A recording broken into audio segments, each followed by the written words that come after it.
time is longer than what we're able to really grasp.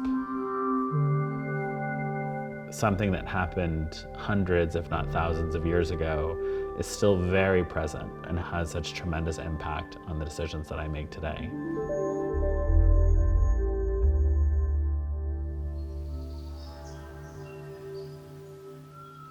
I moved upstate to the Hudson area in 2012, but I've lived in New York since 1999, so I've been to the Met plenty of times, and I've always been drawn to the sculpture of the Americas, in particular the Mississippian clay work, because that's where my tribe, the Mississippi Choctaw, would have emerged out of in the Southeast.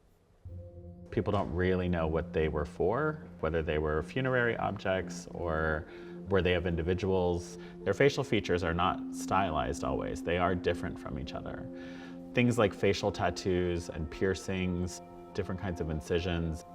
We never give them that kind of integrity of having been a maker who was making choices.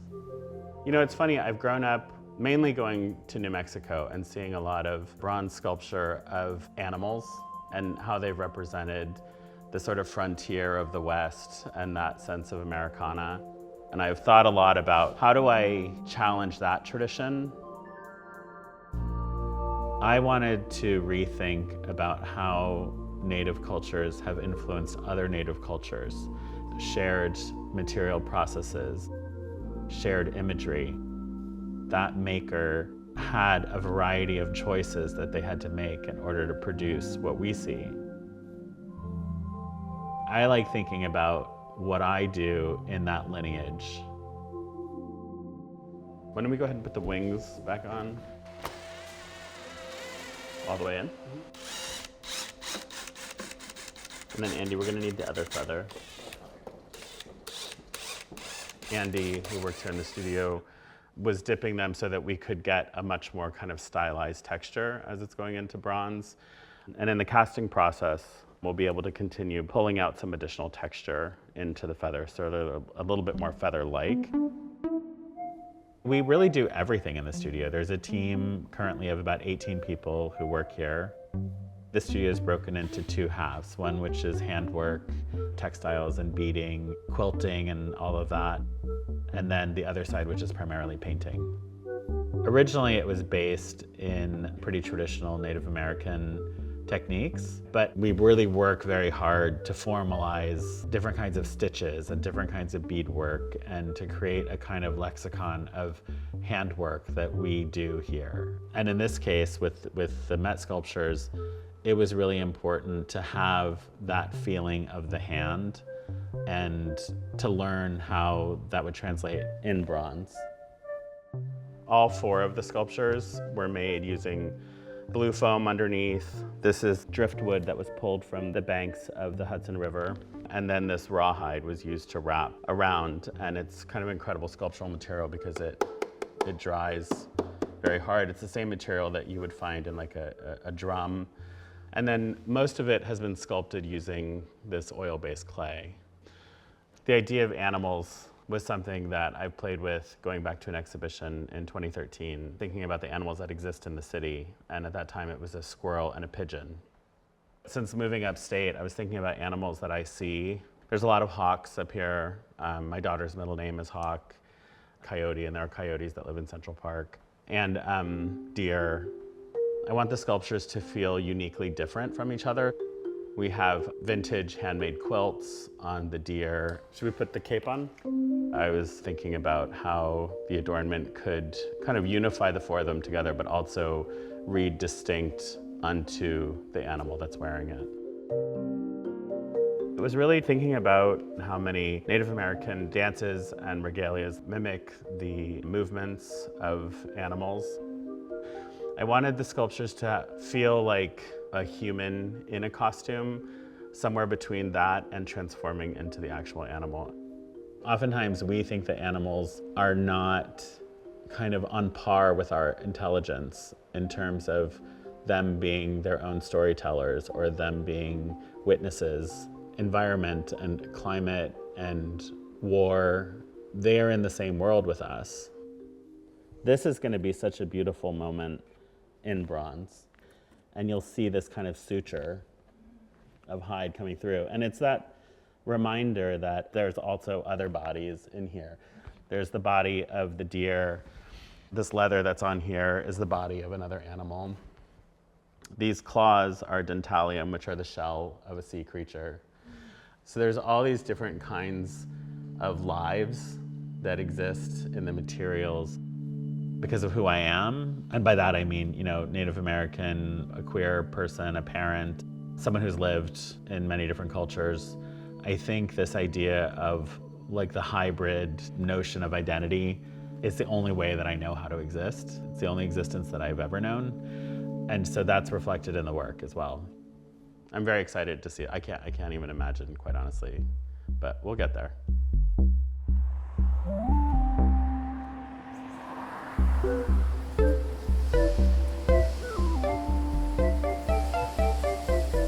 We're here at UAP in Newburgh, New York, and I'm just checking on the progress of the 4 sculptures for the Met Facade. Right now, we're about halfway through. We have a deadline, but even at this stage, they're really working with me to kind of like make the timeline work for the way that I work. The maquettes are at 60% scale. The UAP team came and scanned them digitally and made 3D files for them. And we would digitally sculpt. For instance, the beads that we use are handmade and they're irregular. And so it was important for them not to feel like completely replicated. So there's these slight variations from bead to bead. Oh my gosh, it's the crown. That's nuts. Then they get printed with PMMA printing. Wait, that's hilarious. And at that point, we can still rework minor things. They look so thin. It's so like delicate. They go to the shelling process.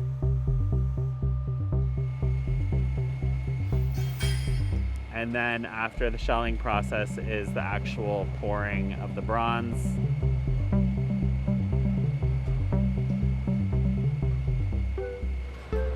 I think in there, they're still in parts. They get reassembled, they get cleaned up. Wow. And then eventually we head into patina, and that's our final step. Wow. That looks pretty cool. My one question was about the back. You want more of a lighter... Let's step back. I think down the middle, if we can bring a little bit of the reddish brown in, kind of get a highlight. Can we see what that looks like today? Okay. Yeah. To continue to feel this sense of the hand is really important. So making things for the exterior, I want it to have that same quality, but it has to be able to withstand the elements. Seeing them in metal, they feel like the materials have different weights and they feel like the materials move differently. Today I saw the tail and it really looks like a hokusai print. Whether it's fur, wood, rawhide, beads and feathers and berries and acorns, I think we were able to accomplish this really broad spectrum of materiality. Rosemary, what you did today with this is totally great. That's a really good representation of it. Yeah. All right, cool. I'll be back. Okay. Can we try the gold? With scale and color and material in this traditional process, you can make things that can hold a lot of emotive ability. And that maybe I didn't think about so clearly before this process. Oh yeah, that's beautiful. That's really beautiful. These sculptures in particular, I thought were going to be much more playful. And then when I saw them coming together, I was like, wow, they're big. They're kind of intimidating. They have an intense presence. And so they're not gonna just, shrink on the facade.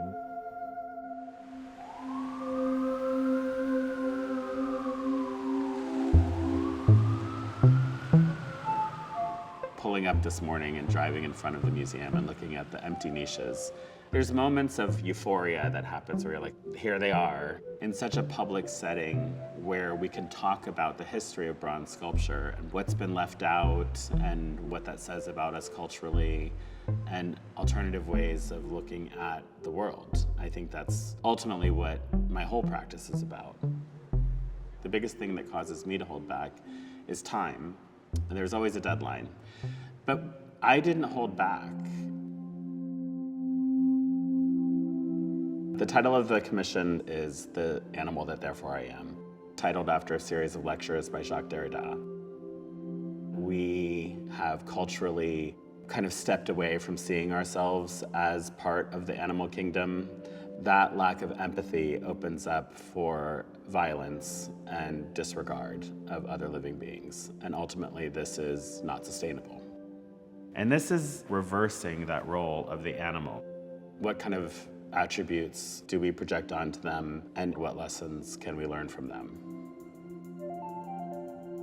When I first moved upstate, I was walking in the forest and I saw this glowing white form at the end of the trail, and it was an all-white deer. It was surreal. I remember going home and looking at the significance of seeing like an all-white deer. And it was sort of like a new beginning. It was a restart. And so I want a viewer to fall in love with the deer and then realize the deer isn't complete because of the driftwood. And then why would it be wearing this cloak that makes it more human? Sculpturally, I wanted them to sit within the niche, but like, how do we interact with the space? The coyote is interesting because the sculpture is leaning out of the niche, and the head ultimately becomes a cloak made from a hide of a coyote. I didn't want the bronze to all feel equally heavy and equally static. I wanted to like maintain the furriness of the cloak, but also the kind of like gravity movement of like the paw. And I think bizarrely we achieved it. The hawk is maybe a little personal. This regalness that happens in the face of the hawk and this intense stare. For viewers, you're looking at them from down here and looking up. You know, that connection between wanting to make eye contact, the animals are looking out. It gives them a sense of worldliness rather than intimacy. It's like they're the singular entity looking out at the rest of the world. The squirrel was the last one to be completed. The tail is almost the same size as the body, peeking up just over its shoulders. That's a huge amount of bronze for a tail, and we have to make it look fluffy. The squirrel also has this massive crown of acorns. The crown really makes this squirrel like a prince. He's cute, but he's like a 10-foot tall, cute squirrel. So, when I think about time and I think about the future, it really is sort of limited to some degree by what we can imagine. And I've grown up in a culture where people are very afraid to make mistakes about how we read each other. My hope is to bring that level down into a space where it's okay to ask questions, it's okay to misunderstand. It's what you do with that after that fact, right? But they're meant to be available to people from all walks of life. They look like superheroes from a distance. And then as it pulls you in, things unfold and they draw you in and they continue to pull you to look closer.